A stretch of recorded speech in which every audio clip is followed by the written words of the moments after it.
Buenas tardes, este es un nuevo episodio del podcast de Lima Gris por Neo TV. Bueno, en esta oportunidad vamos a hablar de un tema que es súper interesante y que tiene que ver con la coyuntura que se vive por estos días. Sabemos que el Ministerio de Cultura se encuentra en el ojo de la tormenta, pero hay cosas que son importantes dentro de lo que se conoce como el registro fotográfico. Por eso en este programa de hoy vamos a hablar sobre la importancia de la fotografía como archivo fotográfico. Si bien en el Perú hay una tradición, se puede decir, de algunos fotógrafos que han desarrollado este trabajo, no solamente en Lima, sino también en distintas regiones del Perú, vamos a tratar de entender también lo que ha tenido este salto de la fotografía impresa a la fotografía digital, tanto en el periodismo como en la fotografía documentalista. Primero vamos a conversar con Luis Felipe Alpaca, que ya lo tenemos acá en el set, pero además tenemos como invitado al fotodocumentalista Miguel Mejía Castro. Con él hablaremos ampliamente de su trayectoria como fotógrafo, pero también de esa experiencia en retratar y resguardar espacios tan emblemáticos como es el Cuyuriti. Luis Felipe, Hola, bueno, esto es un tema sin duda súper interesante. Súper interesante porque prácticamente forma parte de las vidas, ¿no? De todas las personas en una sociedad que tiene historias. Y a través de la fotografía las historias se fueron consolidando, ¿no? Ahora, vivimos una era digital muy fuerte, todo está construido por imágenes, videos, fotografías, las redes sociales nos invaden todos los días, pero este proceso, este salto que dio la fotografía impresa a lo digital, ¿cómo lo vistes tú dentro de toda esta investigación que has realizado? Bueno, hay muchos ejes temáticos para poder opinar qué de bueno trajo la fotografía digital y hablar también de la perennización de la fotografía impresa, que prácticamente fue la panacea, fue el invento del siglo, ¿no? Estamos hablando del siglo XIX, y creo que las sociedades contemporáneas de esas épocas eran conscientes de que la fotografía era algo sagrado, ¿no? El registro de una vivencia, de una imagen, de un grupo de personas, de una revuelta, de revoluciones, de guerras, era prácticamente indescriptible, y por eso las personas en el siglo XIX o el siglo XX miraban a la fotografía como el gran salto, ¿no? Al futuro. Yo creo que ahora es diferente. Yo creo que ahora los millennials y muchas personas que viven en pleno siglo XXI están invadidas de fotografías en los teléfonos, en las redes sociales, pero no ven la magnitud de la importancia que representa, ¿no? Y hay algo curioso, porque cuando aparece la fotografía se hablaba de que iba a desaparecer la pintura, pero nada de eso ha ocurrido. La pintura se mantiene hasta hoy y la fotografía ha cobrado, pues no, mayor importancia precisamente por lo digital y por la fuerza de las redes sociales. Así es, la fotografía sin duda nunca va a desaparecer, ha mutado a otros formatos, a otros tipos de soportes. Incluso el día de hoy se menciona que la fotografía no necesariamente se tiene que hacer con una cámara fotográfica que captura la imagen.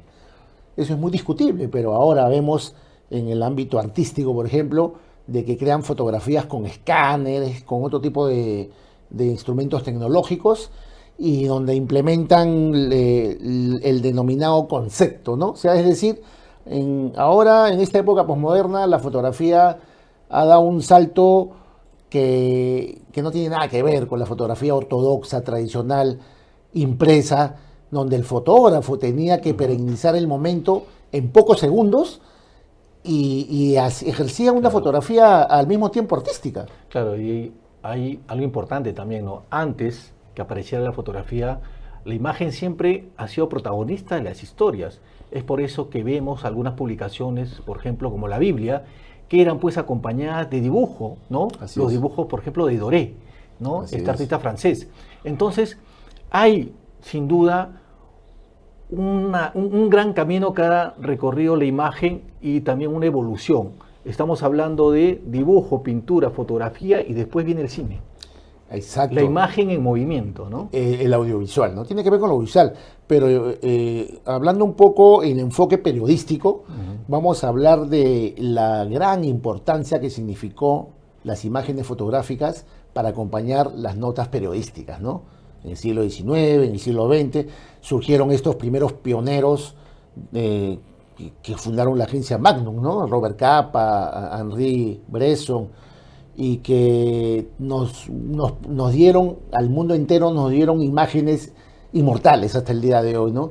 Estas personas eran tan profesionales de capturar, perennizar y registrar el mundo de la gente en segundos, a pesar que tenían limitaciones, ¿no? Técnicas, ¿no? Tendrían que ir al revelado, no había mucha capacidad, y ahora en el siglo XXI ya las máquinas digitales prácticamente hacen la mayor parte del trabajo, ¿no? Claro, de alguna manera parece que cuando este trabajo era más artesanal, existía mejores fotos. No sé, ya después lo comentaremos con Miguel, pero ahora en lo digital como que, digamos, no hay toda esa especie de trabajo artesanal que se hacía alrededor antes de sacar para publicar una foto, ¿no? Tendríamos que mencionar que las nuevas generaciones, me atrevo a decir que le pueden atribuir a la fotografía digital actual como la gran obra, ¿no?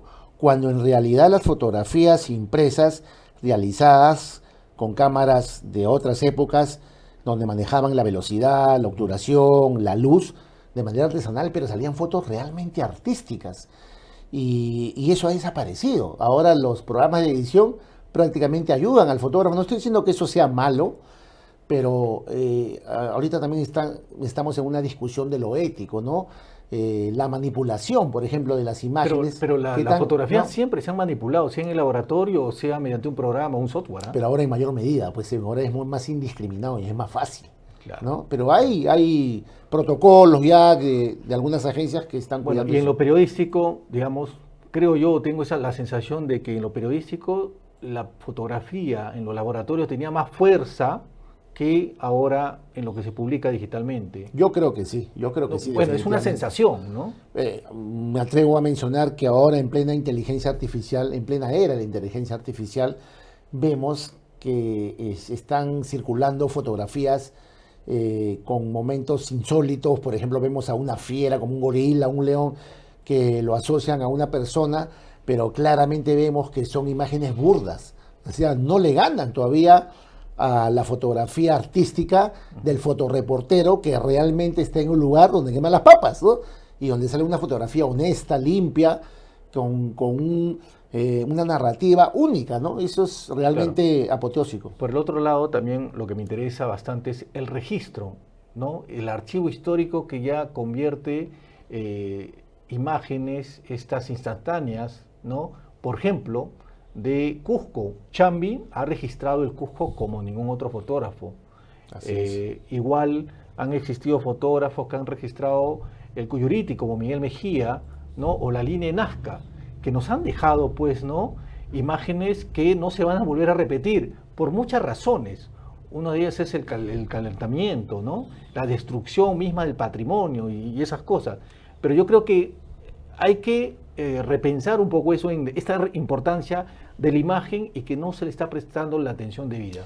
Yo creo que es cierto, las nuevas generaciones parece que no ven la magnitud del registro fotográfico y de las historias que nos narran a través de sus imágenes, y en ese sentido yo me siento gratificado de observar múltiples fotoreportajes que se cuentan solos, es decir, no necesitan probablemente un texto detrás, claro, porque la historia está ahí, claro, en la imagen.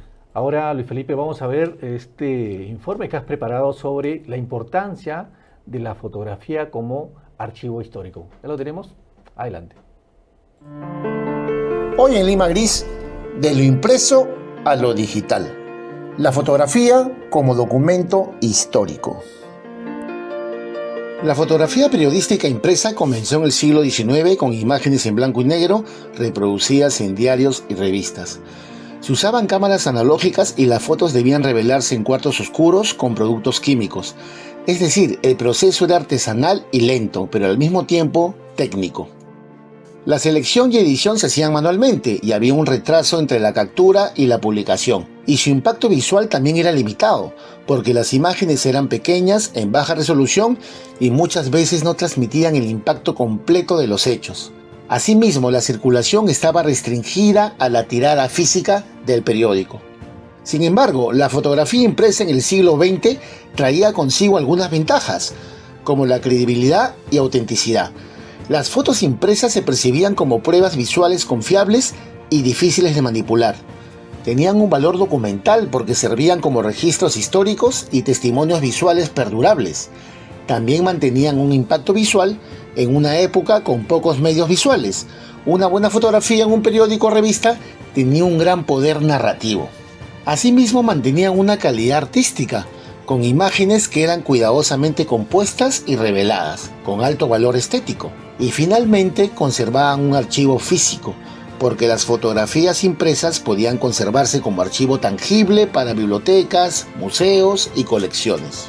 El siglo XX también tuvo figuras destacadas de la fotografía impresa, entre ellos Robert Capa, fotógrafo de guerra famoso por sus imágenes del desembarco de Normandía. Dorothea Lange documentó la Gran Depresión en Estados Unidos con retratos icónicos como Migrant Mother. Henri Cartier-Bresson, pionero del fotoperiodismo moderno y del instante decisivo. Sebastião Salgado capturó temas sociales y humanitarios con un estilo documental profundo. Y Margaret Bourke, primera mujer fotógrafa en trabajar para Life y cubrir zonas de guerra. Posteriormente, la fotografía digital apareció en la década de 1970, pero comenzó a popularizarse a partir de los años 90, cuando se desarrollaron las primeras cámaras digitales comerciales y el almacenamiento en computadoras se volvió más accesible. Prácticamente surgió una digitalización total, y actualmente las cámaras digitales y smartphones permiten tomar cientos de fotos en segundos y enviarlas al instante. Los programas de edición digital como Photoshop permiten mejoras rápidas y retoques profesionales con más velocidad y cobertura. El fotoperiodismo se volvió casi en tiempo real, porque las imágenes pueden llegar al público minutos después de ser tomadas y se publican en webs, redes sociales y aplicaciones móviles, alcanzando audiencias a nivel global, con una mayor interacción y participación, porque el público puede comentar, compartir e incluso contribuir con imágenes, como una especie de fotoperiodismo ciudadano. Pero al mismo tiempo, con la fotografía del siglo XXI ha trascendido una discusión sobre ética. Es decir, actualmente la facilidad para alterar imágenes digitalmente ha generado debates sobre la veracidad y la manipulación. Y por esa razón muchos medios ahora tienen políticas estrictas sobre la edición fotográfica.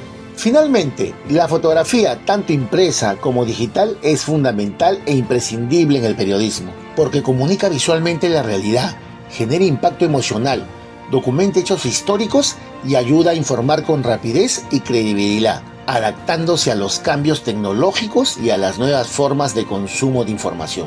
Porque una historia sin fotografía es como un cuerpo sin alma, porque carece de forma y verdad visible. Basta una sola imagen para contar un relato entero, con silencios, emociones y detalles que las palabras a veces no alcanzan.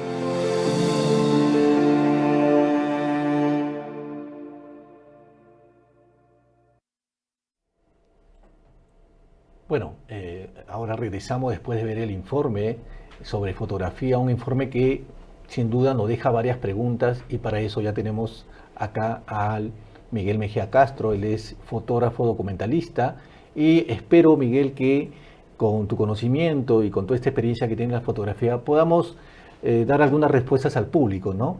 Yo partía de esto, de la importancia de la fotografía como archivo histórico. ¿Qué piensas de eso? Bueno, tenemos un ejemplo muy claro en la fotografía de Martín Chambi, ¿no? Fotógrafo puneño, pero que hizo su legado fotográfico en Cusco, y que, por ejemplo, fotografió a través de, ¿no?, de cámaras de placa, la historia, la cultura viva de un Cusco de los primeros años del siglo XX, ¿no?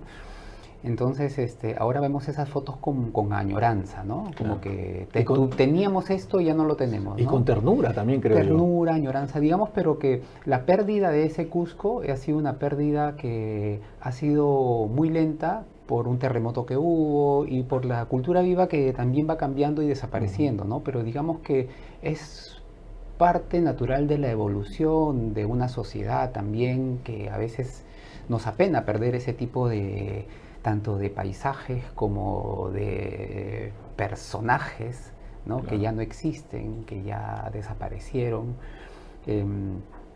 Y sé más o menos el tema que quieres entrar, ¿no? Sin embargo, esto fue parte natural de una evolución de la sociedad, ¿no? Del tiempo, Claro. del cambio.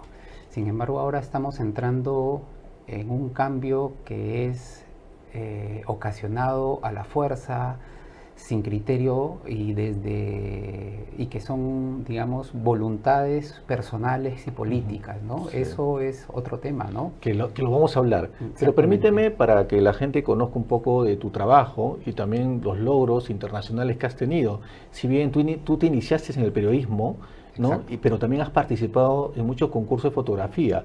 Por ejemplo, has obtenido en el 2015, has sido galardonado por el Premio de Honor a la Excelencia Periodística en Fotografía de la Sociedad Interamericana de Prensa, ¿no? Exacto. El 2015 también recibiste 4 premios del Humanity Photo Award en China, otorgados por la UNESCO y la Sociedad de Fotógrafos de Folclore de China.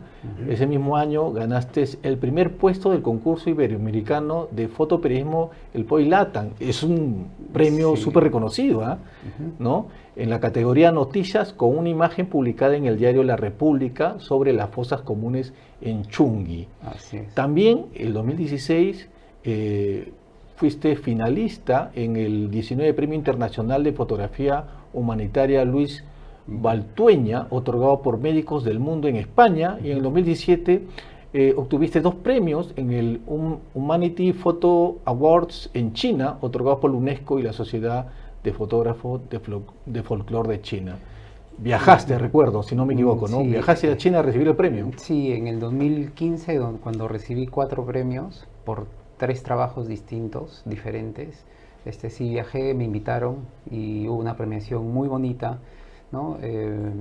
Fue una experiencia maravillosa, ¿no? Hubo una reunión de fotógrafos de 80 países, fue muy, muy chévere. Ahora, yo tengo una curiosidad, ¿no? Porque en estos años y en esta etapa te dedicabas todavía al fotoperiodismo. Exacto. Y ahora te has alejado del fotoperiodismo y te has embarcado en lo que se conoce como la fotografía documental. Exactamente, ¿no? Bueno, yo tuve una etapa de fotoperiodista larga. Yo estudié periodismo en la PUC, en la Católica, y empecé como redactor, porque para eso me formé en la universidad, pero dentro de la profesión tuve influencia, bueno, tengo que decirlo, la influencia de los fotógrafos de caretas, porque fue el primer medio que yo pisé, incluso antes de salir de la universidad. Y creo que ese roce me adentró, fue como una introducción a lo que era el fotoperiodismo. Y después de 2 años como redactor, decido migrar a la fotografía periodística y, digamos, empezar desde cero dentro de los medios a forjarme como Claro. fotógrafo de prensa, ¿no? Y esa migración es dejar todo el periodismo atrás también. No, ¿No? porque un fotoperiodista es, creo que, tan igual como un redactor en prensa, porque simplemente tú conviertes la intuición, el enfoque de la noticia, la traduces en imágenes, ¿no? Muchos creen que solamente es el periodista policial que va y hace fotos como con ráfaga, o el fotoperiodista deportivo. No. El verdadero fotoperiodista investiga, ¿no? Plantea temas.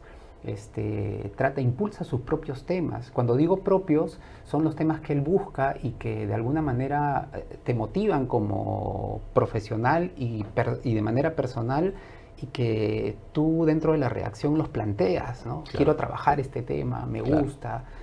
Y la verdad es que La República para mí significó un medio que me dio toda la facilidad para yo plantear y desarrollar los temas que hice dentro de ese medio, y que me formaron y que me dieron, digamos, el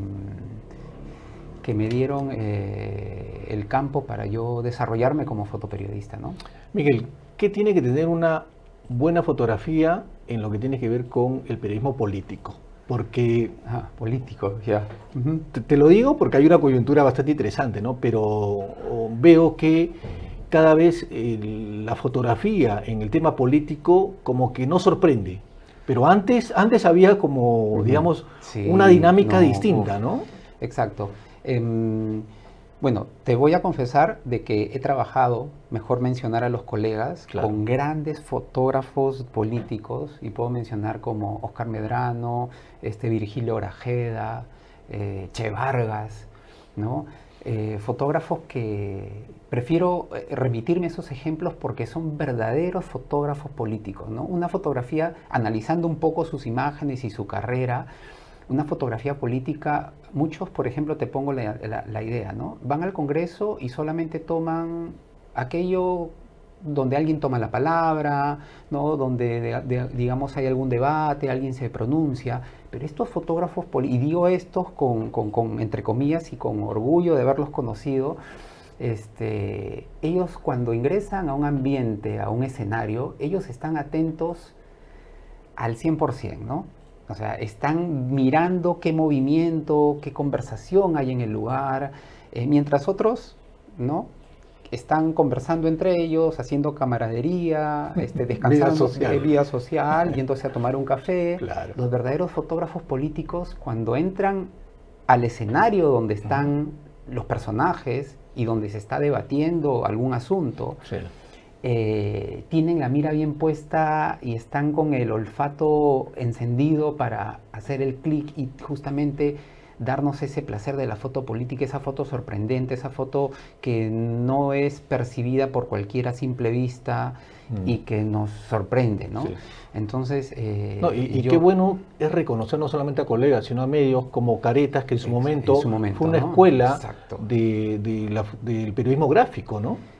El lema de Caretas, de los fundadores del maestro Sileri, era que si no hay foto, no hay nota. O sea, antes de que tú le plantees un tema, tenías que plantearle el tema primero planteándole la parte fotográfica. Entonces, si no le planteabas tú cómo ese tema iba a poder ser graficado dentro de la revista, no se publicaba hasta que encuentres la manera de concebirlo en imágenes, ¿no?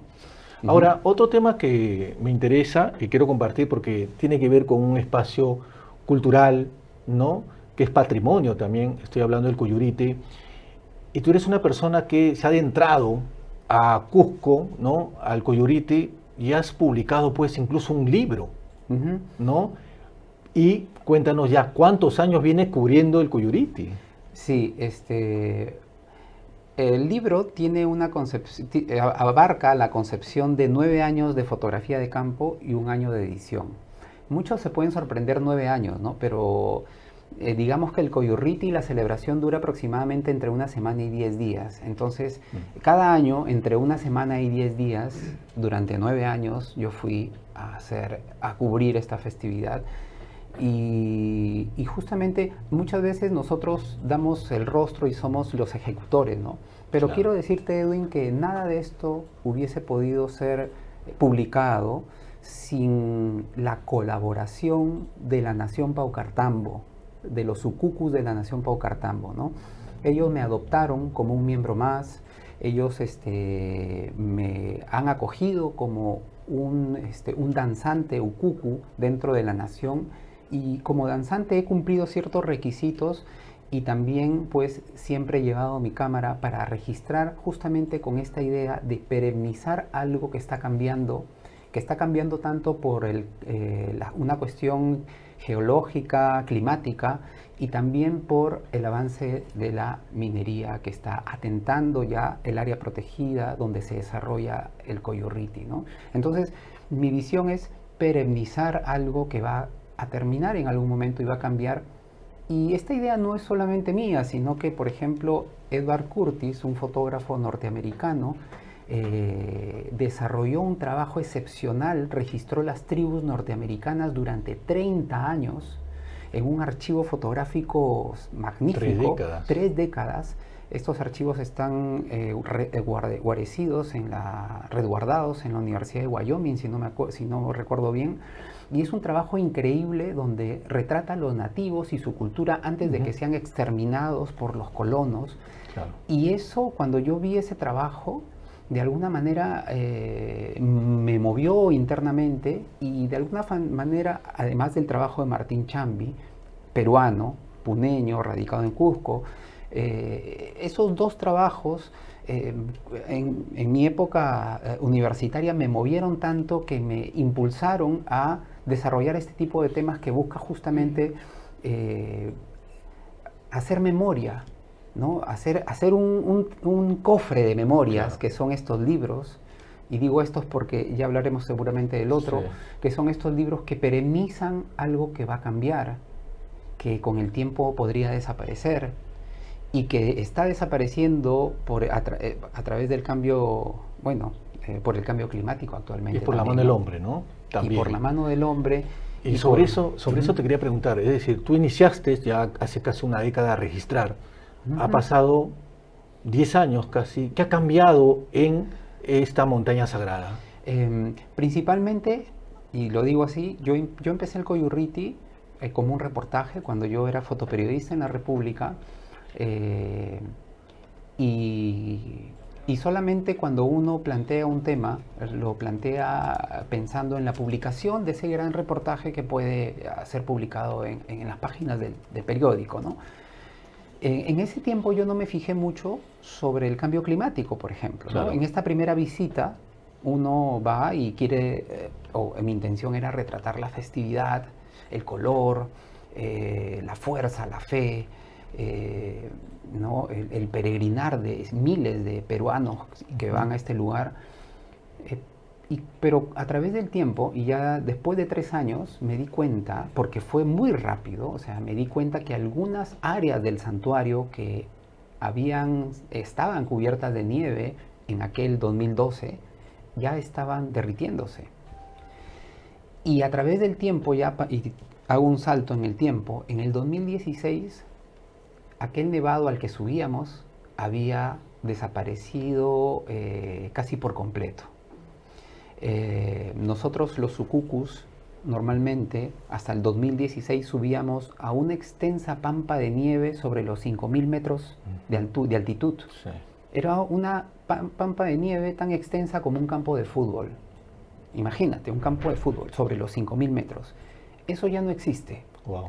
No existe porque el cambio climático ha incidido justamente en los glaciares tropicales, entre Sí. ellos nos ha tocado pues la incidencia, ¿no?, en los glaciares de Perú también, ¿no? Claro, y también hablabas de la presencia de la minería informal. Exactamente, ¿no? Se está dando poco a poco, y antes de entrar al tema a relatar un poco lo que toco en el libro, Sí. se da esto porque recibe el permiso, y lo voy a mencionar, quien da los permisos, ¿no?, las concesiones, el INGEMET, creo que es la Sí. entidad que da y autoriza pues los Claro, terrenos donde van a ser del pues Ministerio de Energía y Minas, ujú, ¿no? En este gobierno exactamente. regional también. Dentro del santuario del Señor de Coyurriti, que abarca un área protegida por el Estado, ya hay concesiones mineras que en el mapeo del INGEMET están ya dentro del área, ¿no? Dentro del área. Dentro del área, pero cuando uno dice dentro del área, y algunas puede decir, bueno, pero son algunas un poquito, bueno, dentro del área, pero alrededor, incluso te voy a decir, Edwin, el pueblo de Ocongate, Ujú. Ocongate, pueblo, ciudad, Sí. donde están viviendo ahorita cientos de personas, eso está dentro de una concesión minera. Imagínate. O sea, ya imagínate, ¿no? Sí. Otra cosa importante, el libro, ¿no? Este Ujú. libro titulado Coyurriti, digamos, hay historias. Cuéntanos un Exactamente. poco, ¿no?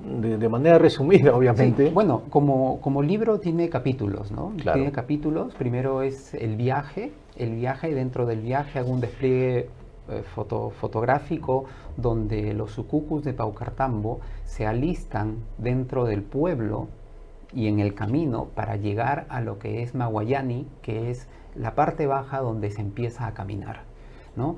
Entonces, antes de ir al santuario, dentro de Paucartambo se hace todo un ritual, se visita a los que ya se fueron al cielo, digamos así, Claro, los a los espíritus, antiguos, a los antiguos, los ¿no? antiguos peruanos. Hay toda una danza en el pueblo. Y bueno, y también la ruta, que es una ruta dura por la que Claro. transitamos en camión hasta el pueblo de Maguayani, ¿no? Ese es el primer capítulo del libro.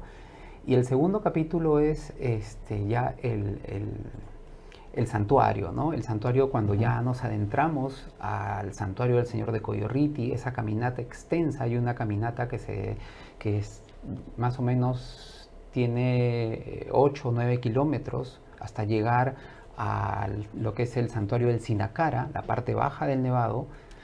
y donde allí se reúnen miles, alrededor de 100.000 personas, justamente para venerar al señor de Coyurriti, ¿no? Dentro de este capítulo, narro también pues el ascenso de los sucucus al Nevado, ¿no? Es alucinante. Al Nevado, ¿no? Sí. Y justamente esta parte creo que ahora, en la actualidad, cobra más relevancia dentro de mi registro fotográfico, ¿no? Ahora sí voy a hablar de mí porque este registro fotográfico se dio cuando había todavía nieve y hielo sobre los 5.000 metros. Ahora que no hay nieve ni hielo por el calentamiento global, ahora el rito ha variado. Ahora ya no se sube hasta los 5.000, se llega pues hasta los 4.500, 4.000 y lo hacemos sobre roca. Ya no hay nieve, ya no hay hielo. Imagínate, ¿no? Hasta el 2004, y eso lo sé justamente por las lecturas que hice antes de publicar el libro, hasta el 2004 todavía los sucucus bajaban con un bloque de hielo en la espalda, que era parte del rito, ¿no? El hielo sagrado, ¿no?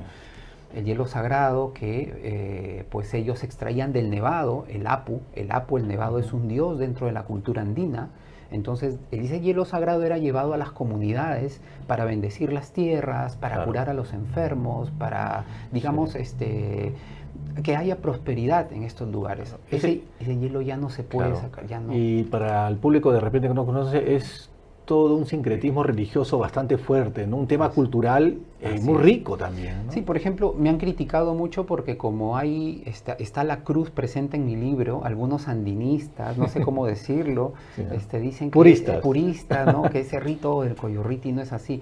Bueno, eso es lo que yo veo y lo que yo quiero transmitir, lo registro, ¿no? Yo no estoy ni de acuerdo ni en contra. Tú no has puesto la cruz. Exacto, está allí, ¿no? Está allí, es parte de lo que las personas veneran. Y así como he puesto la cruz, destaco la presencia del nevado, del apu, ¿no? De la presencia divina andina, ¿no? Que destaca en la publicación, ¿no? Entonces son dos credos, el católico y el andino, que se han mezclado en este ritual, ¿no? Este libro se ha agotado y tengo entendido que también va a ser publicado en italiano. Sí, mira, hace 2 días se agotó la publicación impresa de este libro, y en agosto, junio, julio, agosto, entre agosto y septiembre se publicará en Italia, ¿no? Gracias a la editorial Chacruna. Entonces se va a publicar en italiano, y para fin de año también se va a publicar en inglés por la plataforma de Amazon, ¿no? Ah, qué buena noticia. Entonces, para todo el mundo, ¿no? Que lo pueda adquirir. Ahora, hablemos un poquito también de tu otro libro, El dolor del retorno. El dolor del retorno. Bueno, cambiando el tema, ¿no? Coyurriti, y porque engancha con este tema, y te voy a decir por qué. Coyurriti fue mi primer proyecto. O sea, pensé que lo iba a publicar antes del dolor del retorno. Sin embargo, el dolor del retorno fue un tema que realmente parece que me buscó, ¿no? Yo todavía trabajaba como fotoreportero en el Diario de la República. Me tocó plantear el tema de justamente lo que está haciendo en la actualidad el equipo forense especializado del Ministerio Público. Hasta la actualidad realiza exhumaciones y rescate de restos de las personas que fueron ejecutadas tanto por el ejército como por los terroristas en la época de la violencia política entre los años 80 y 2000.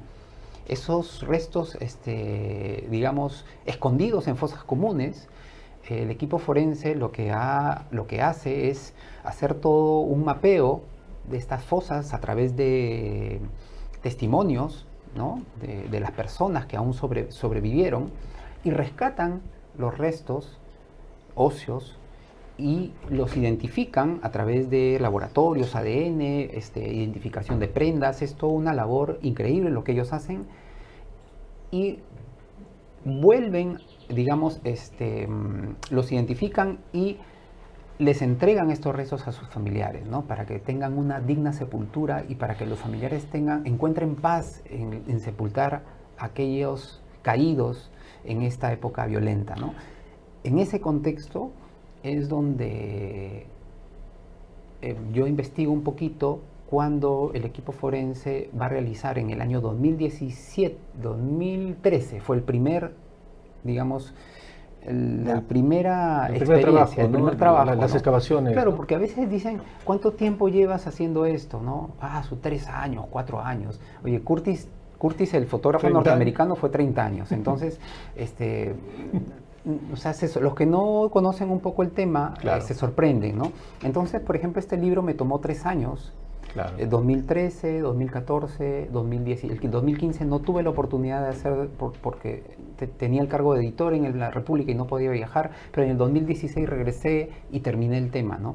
Entonces, este libro, El dolor del retorno, lo que hace es crear una historia en base a todos esos reportajes que salieron publicados en la República y que gracias al libro yo pude ampliar. Porque en los reportajes que salen en los periódicos pueden ir 4, 5, 7 fotos máximo, ¿no? Pero uno está en campo muchos días. Queda material. Y queda muchísimo material y también no solamente visual, sino entrevistas y textos que tú quieres agregar para dar información. Claro. Ahora, un tema importante. Mencionaste que comienzas con Cuyurriti, pero lo que primero que sale es el dolor del retorno. ¿Por qué? Mira, Edwin, fue algo increíble. Va a parecer algo, no sé. Yo tengo un sueño donde en un río, al borde de un río, es extraño, con agua turbia, hay personas que me dicen, rescátame. Y yo estaba solo, entonces yo decía, ¿por qué tengo esa responsabilidad, no? Entonces, cuando despierto en la mañana, trato de darle una interpretación a este sueño. Y el único lugar a donde me llevaban las ideas era que quieren que yo publique algo sobre esto. O sea, quieren ser visibles estas personas. Y que me estaban hablando entre sueños, ¿no? Puede ser parte del subconsciente, no digo que sea algo sobrenatural, pero digamos que eso fue lo que me impulsó a darle en primera instancia la prioridad al tema del dolor del retorno, ¿no? De que se tenga este tema, que tenga visibilidad.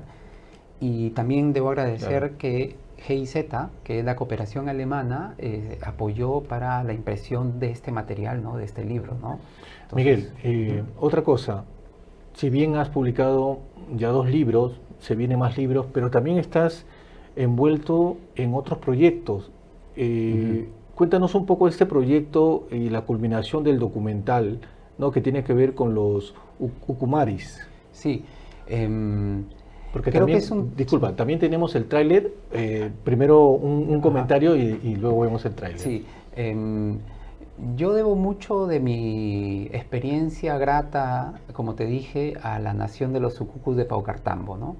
Que siempre que voy son como hermanos que yo dejo al terminar la peregrinación, pero que cuando regreso el año que viene nos encontramos y somos como una familia, ¿no? Claro. Entonces, el libro, si bien es un tributo a este peregrinaje, no solamente a los sucucus, sino a todas esas personas que están en el libro y aquellas que no están y se sienten identificadas con el peregrinar, creo que yo ya venía un poco perfilando mi trabajo hacia el documental en video.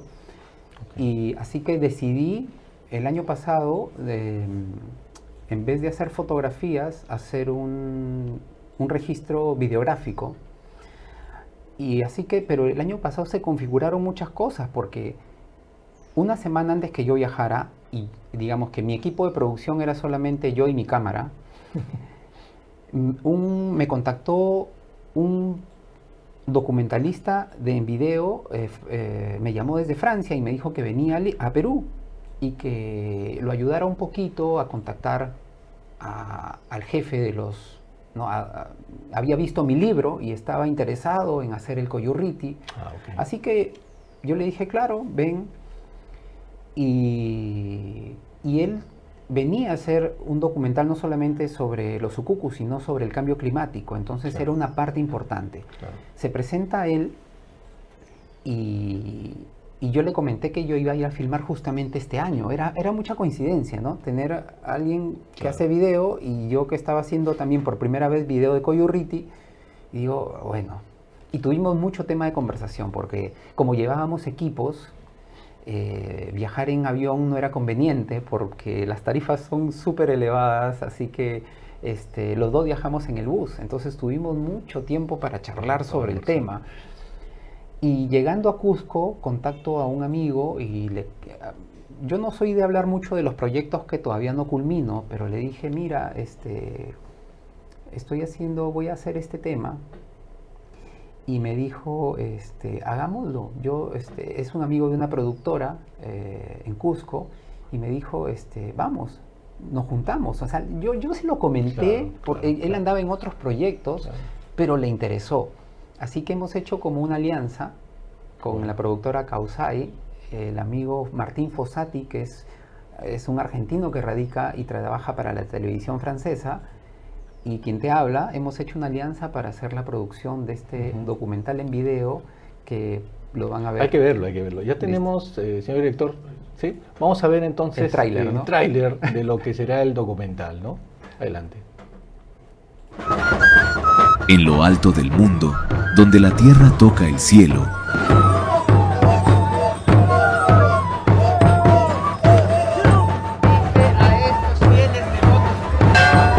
vive una promesa ancestral. Los sucumaris de la nación Paucartambo caminan hacia el corazón de la montaña, siguiendo los pasos de sus abuelos. Ser Ukuku no es un disfraz, es una responsabilidad con el mundo espiritual.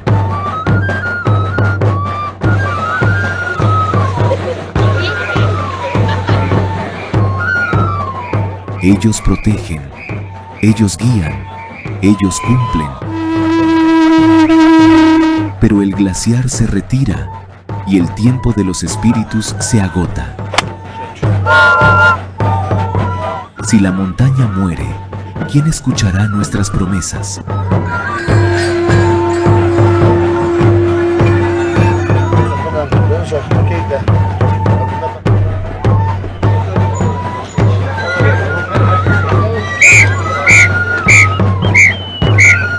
Esta es la historia de un pueblo y de su vínculo eterno con la montaña sagrada.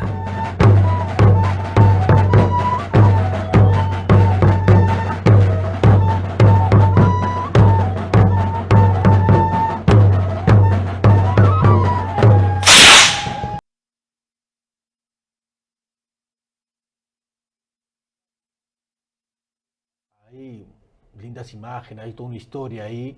Y Cusco siempre tiene esta magia, pues, ¿no? Miguel, ¿para cuándo estará terminado el documental? Yo no quiero dar ninguna fecha porque estará cuando deba estar, cuando esté perfecto o pues nos parezca que esté culminado, pero estamos con toda la intención de hacerlo y terminarlo pronto, lo más pronto posible, ¿no? Claro, y espero que también el festival tenga espacios en los festivales de cine. Seguramente, ¿no? seguramente. Esa es la idea, ¿no? Y la idea es hacerlo, hacer una edición y postproducción muy profesional también, ¿no? Qué bueno, qué bueno. Por otro lado, Miguel, quería hacerte una consulta, ya que se está discutiendo mucho la lamentable resolución viceministerial que ha publicado el Ministerio de Cultura respecto a la reducción del perímetro de la línea de Nazca, ¿no? Por un lado, yo me preguntaba, ¿existen fotógrafos que han registrado este gran descubrimiento de la alemana María Reich en Ica, en el desierto iqueño? ¿Por qué? Porque el Cuyurriti, esta montaña sagrada, tiene la fortuna de tenerte a ti y otros fotógrafos que han realizado, pues, ¿no?, el seguimiento durante una década, y hay un registro riquísimo de imágenes de todo este proceso. Pero ¿qué pasa con Nazca? Te cuento, en el 2004 aproximadamente, yo llevé un curso en la Católica con un fotógrafo alemán que llegó a dar un taller que se llama, nunca me olvido su nombre porque fue para mí clave, Klaus Sincer, si no me equivoco, o sea, no sé cómo se escribe, pero era Klaus Sincer. Klaus Sincer. Él venía a hacer un registro a Perú de las líneas de Nazca. Y se dio una vuelta por la Católica y dio un curso de fotografía documental.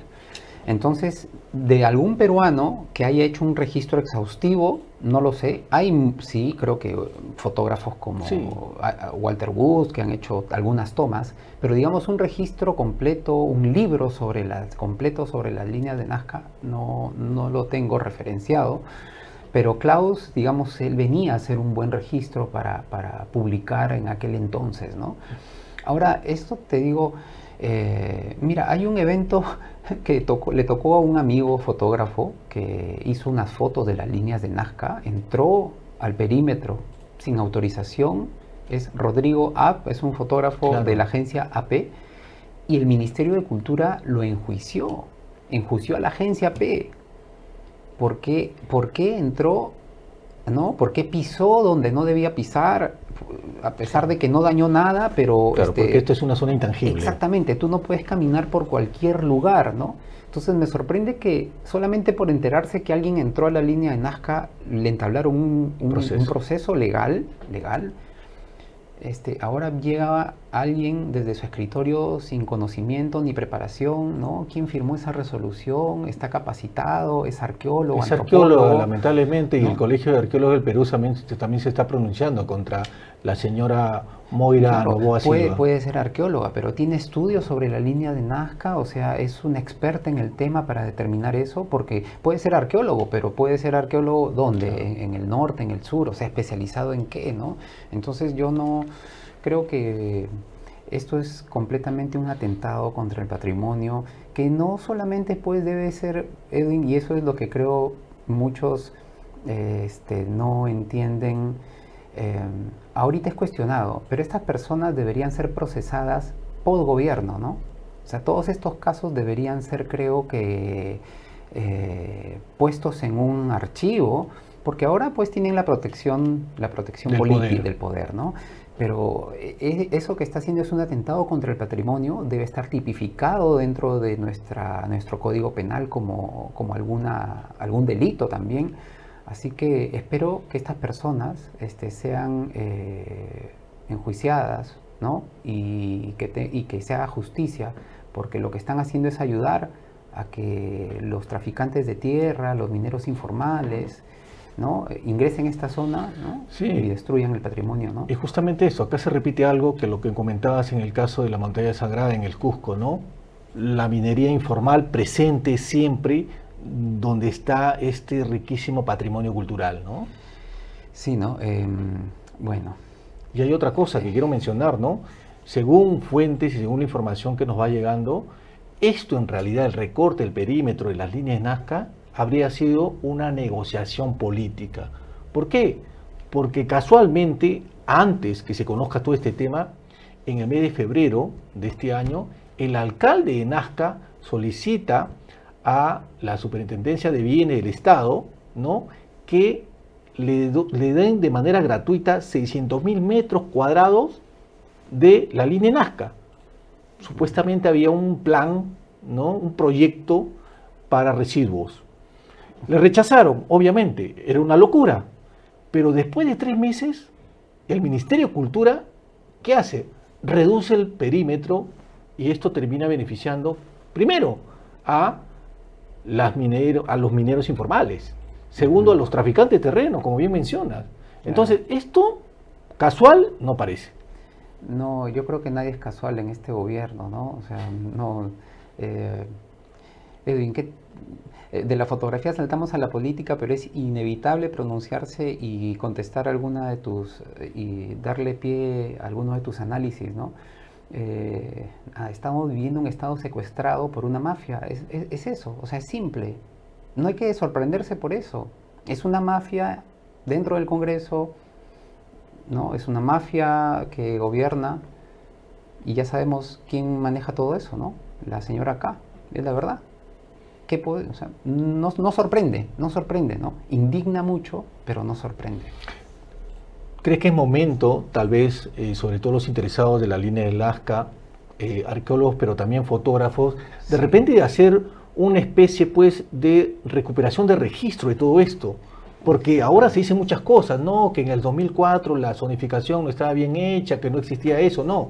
Pero creo que el registro, desde que María Reich estaba ahí con su escoba cuidando esas líneas. Es importante para entender la importancia y para entender en realidad el perímetro real, ¿no?, de todo lo que todavía se sigue descubriendo encima. Exacto, ¿no? Bueno, del lado como fotógrafo, yo lo que puedo opinar es decir que ahora que lo preguntas, me suena raro y me incluyo, ¿no? ¿Por qué no hay un libro completo del registro de la línea de Nazca, ¿no? Yo supongo que debe haber o sea, bueno, ahora ya no puedes, por ejemplo, volar drones en Claro. ni en Ollantaytambo, ni en Machu Sí. Picchu, ¿no? Entonces, y si vuelas el dron, tienes que pagar, ¿no?, por cada hora de vuelo. Entonces, eso también, pues, creo que los fotógrafos y los documentalistas, presupuestan y no les sale a cuenta o algo así, ¿no? Claro. Yo supongo que es por eso también, o contratar también una avioneta demanda un presupuesto elevado, ¿no? Tal vez por eso no es tan fácil tener un registro de la línea de Nazca, ¿no? Yo soy un interesado por la línea de Nazca, pero no he tenido la oportunidad de fijármelo como proyecto. Pero este tema abre justamente este interés y esta posibilidad y esta idea de que, ¿por qué no lo hice, no? Sí. Una tarea pendiente, Sí, quizás, sí, ¿no? una ¿No? tarea pendiente, de todas maneras, ¿no? Sí, sí. Miguel, bueno, del tema político y cultural, quiero regresar, para cerrar ya, Ujú. al tema de este salto de la fotografía impresa a la fotografía digital. Ajá. ¿Cómo has visto tú esa evolución, ¿no? ¿Cómo has visto Exacto. ese cambio, mejor? Sí, bueno, yo sí he estado dentro de este cambio, porque cuando yo trabajé cuando estaba en la universidad y hice mis primeras prácticas en algunos medios, todavía se trabajaba Claro. en rollo, ¿no? Ya cuando ya trabajo en prensa, a partir del 2007, ya se usaba la cámara digital, ¿no? Pero voy a decirlo en concreto. Por ejemplo, yo soy un gran coleccionista de la revista National Geographic, ¿no? Las antiguas y las de ahora.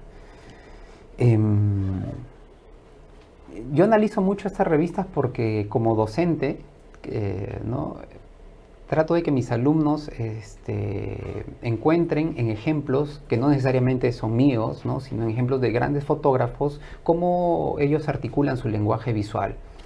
Y yo he podido comparar la fotografía de antes, de la National Geographic, con la fotografía que se produce ahora. Que igual los que publican en esta revista son fotógrafos reconocidos, claro, y de amplia trayectoria.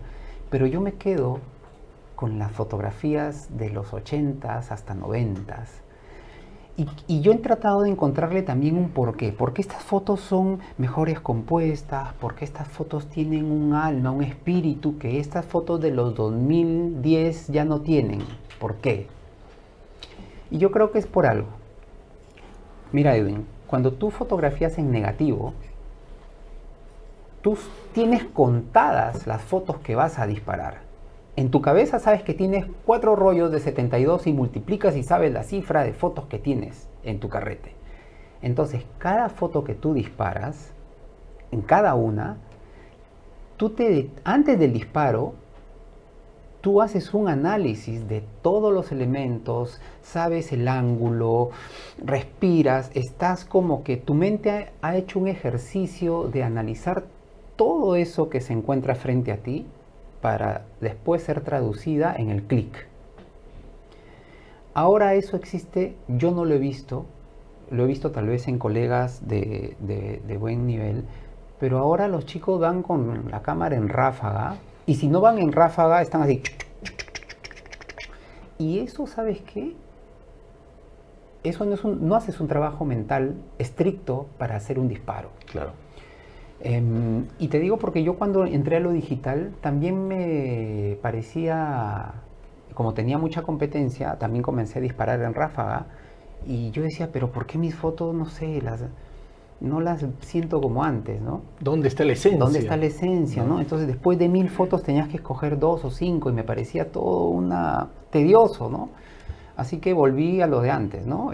Trabajaba en digital, pero lo puse en disparo por disparo, ¿no? Que es aprietas y tomas, aprietas y tomas.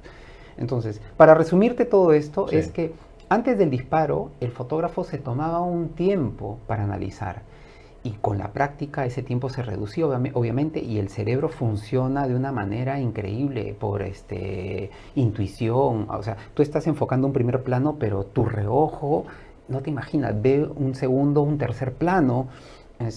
Se te despiertan otro tipo de facultades visuales cuando tú te entrenas con esa disciplina del tiro por tiro, del negativo. Como ahora ya no toman en negativo y puedes tomar 1.000.000 de fotos y no gastas, ¿no?, rollos, tienes para seguir tomando. Claro. Yo creo que esa disciplina ha terminado con para algunos fotógrafos no les permite desarrollar esa capacidad. Entiendo. ¿No? Entiendo. Entonces ahí se pierde un poco la esencia, ¿no? Bien. Ahora, ese es mi punto de vista. Puede haber otro. No, bien. Bueno, Miguel, el tiempo nos ha ganado. Yo la verdad te agradezco por estar acá, por acompañarnos. Gracias. Sé que tienes una agenda bastante ocupada, pero hablar de este tema y tratar de entender también la importancia de la fotografía como archivo histórico, yo creo que es una cuestión que nos debe poner a repensar. ¿Y sabes cuál es mi preocupación? Que a pesar que hay un Ministerio de Cultura y hay una gran cantidad de cadenas de altos funcionarios, pero hasta ahora no tenemos, por ejemplo, la Cinemateca Nacional, el registro histórico del cine, y mucho menos lo vamos a tener con la fotografía. Sí, por eso es que creo que cada autor, cada productor, debemos impulsar nuestra obra. Es decir, muchos esperan tener, pues, contactar a un editorial, que haya un representante, que alguien les vende el libro y solamente dedicarse al campo fotográfico y ser alguien que se dedica a eso, ¿no? Claro. Es muy complejo en nuestro país tener esta cadena, ¿no? Por eso es que creo que primero uno como fotógrafo tiene que desdoblarse en varias etapas, ¿no? La producción del trabajo, sí, y también meterse en lo que es la edición, la publicación y hasta la venta, ¿no?, de su propia obra. Sí. Bueno, Miguel, muchas gracias. Gracias, Edwin, por la invitación. Gracias. Estuvimos con Miguel Mejía Castro y digamos, ha sido un tema bastante interesante, pero vamos a continuar con lo que estábamos hablando con Miguel, ¿no?, el escándalo de la línea Nazca en el próximo episodio. Nos vemos el próximo lunes.